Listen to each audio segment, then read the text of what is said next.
শুনানিতে বলেছেন, তাকে ডিসচার্জ করার বিষয়ে বলেছেন, ওভারঅল কী বলেছেন শুনানি করতে? জিয়াউল হাসান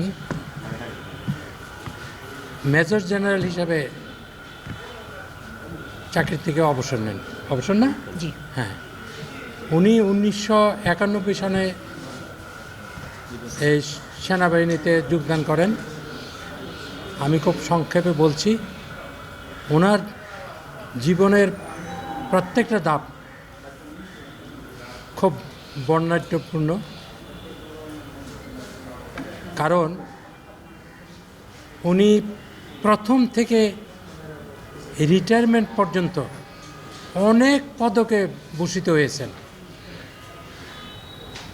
ওই 1991 সাল থেকে 2024 পর্যন্ত যত সরকার বাংলাদেশে ছিল, সকল সরকারের সময়ই কিন্তু উনি পদকপ্রাপ্ত হয়েছেন।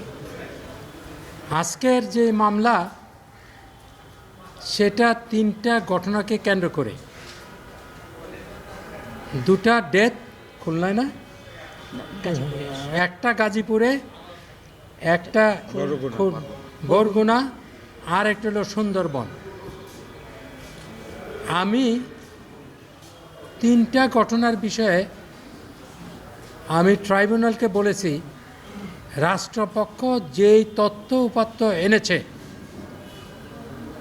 তার থেকে এই মেজর জেনারেল রিটায়ার্ড জিয়াউল হাসানের কোনোরূপ সম্পৃক্ততা নাই, কোনোরূপ কোনো এভিডেন্স রাষ্ট্রপক্ষ ট্রাইব্যুনালে অদ্যাবধি উপস্থাপন করতে পারে নাই। সে কারণে আমি, যেহেতু there is no sufficient ground, আমি ওনার ডিসচার্জ চেয়েছি। আগামী দিন আদেশের জন্য 16 তারিখ 14 তারিখে জানুয়ারি রাখা হয়েছে। এই এতদিন পরে কিন্তু অভিযোগগুলো আনা হলো,